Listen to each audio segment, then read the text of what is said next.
আসসালামু আলাইকুম। আমি মোহাম্মদ মনিরউদ্দিন জর্ডান থেকে বলছি। তো আমাদের অফিসের সামনে প্রতিদিন শুক্রবারে যে দোকানগুলো বসে, সেই দোকানগুলো আজকে আমি আপনাদের দেখাবো। তো আমাদের অফিসের চারদিকে কিন্তু মরুভূমি। তো এখানে আশেপাশে কোনো শপ নাই। তো এখানে শুক্রবারের দিন বিভিন্ন জায়গাতে পিকআপ ভ্যানে করে কিছু লোক, এখানকার স্থানীয় লোক দোকান এখানে দেয়। তো এই দোকানগুলোর ভিতরে মনে করেন অনেক ধরনের সবজি বিক্রি করে, তরমুজ বিক্রি করে, বিভিন্ন ফল-টল এখানে নিয়ে আসে। তো এখানে জর্ডানিরা আসে এখানে এসব বিক্রি করে। তো আমি আপনাদের আজকে দেখাবো জর্ডানিরা এখানে কিভাবে দোকান দেয়। মানে পার্ট টাইম দোকান, হয়তো শুধু শুক্রবারের দিন একদিনের জন্য দোকান দেয়। ওনারা এখানে প্রতি শুক্রবারে আসে, বিকেলবেলা আসে এবং 9টা-10টা পর্যন্ত এখানে দোকান দেয়।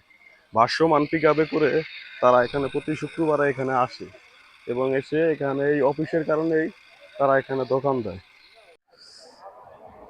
এই রাস্তার এই সাইডে মনে করেন যে মরুভূমির মতো, এখানে কোনো বালু নাই, পাথর। তো এখানেই তারা ভাসমান দোকান নিয়ে প্রতি শুক্রবার এখানে তরমুজ বিক্রি করতে আসে, বিভিন্ন ধরনের সবজি বিক্রি করে। যে এখানে বাংলাদেশি ঢেঁড়স আছে, বিভিন্ন ধরনের তরকারি তারা শুক্রবারের দিন এখানে বিক্রি করতে নিয়ে আসে। তো এই ভাসমান দোকান তারা প্রতি শুক্রবারে এরকম পিক আপ নিয়ে আসে বিভিন্ন জায়গা থেকে, নিয়ে এসে এখানে শুধু একদিনের জন্য এখানে বিক্রি করে। তারা বিকেলবেলা আসে রাতে 9টা-10টা পর্যন্ত বিভিন্ন ধরনের এখানে তরকারি বিক্রি করে।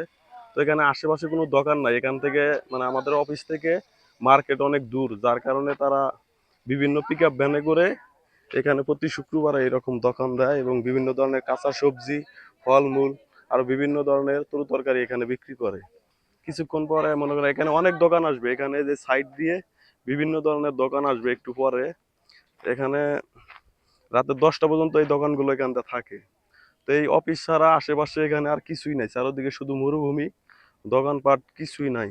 যার কারণে এখানে স্থানীয় কিছু লোকজন তারা পিক আপ ভ্যান করে নিয়ে এসে বিভিন্ন ধরনের এখানে সবজি বিক্রি করে এবং কিছু বাঙালি ছেলেরা আছে, তারা বিভিন্ন ধরনের বাঙালি ড্রেস, মেয়েদের থ্রি পিস এবং বিভিন্ন ধরনের দোকান তারা এখানে বসায় শুধু এই শুক্রবারকে উপলক্ষ করে। তো এখনো তেমন লোকজন এখানে বের হয় না, কারণ জর্ডানের রোদের অনেক পাওয়ার, যার কারণে যখন তারা একটু মানে আবহাওয়াটা শান্ত হয় তখনই তারা বের হয়। তো এই জায়গায় আপনি দেখতে পারবেন, আমি আপনাদের ঘুরে ঘুরে দেখাবো। এটা হলো মানে আমরা যে অফিসে চাকরি করি, সেই অফিসটা কিন্তু অনেক বড়। তো এই অফিসটার মরুভূমি মনে করেন যে পাথর কেটে অফিসটা তৈরি করেছে, আর এই দেশের সরকার এই অফিসটাকে উপলক্ষ করেই এই রাস্তাটা, হাইওয়ে রাস্তাটা করে দিয়েছে। তো আমাদের এখানে মনে করেন যে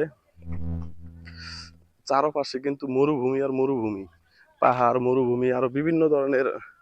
মানে এখানে থেকে আপনি ইচ্ছা করলেই কোনো দিকে যাইতে পারবেন না। এখানে আপনি যদি এখান থেকে মার্কেটে যেতে চান তাহলে আপনাকে একটা ট্যাক্সি নিতে হবে। এখান থেকে 5 দিনার, জর্ডানি 5 দিনার দিয়ে ট্যাক্সি দিয়ে আপনার আকাবা শহরে যেতে হবে। তো আকাবা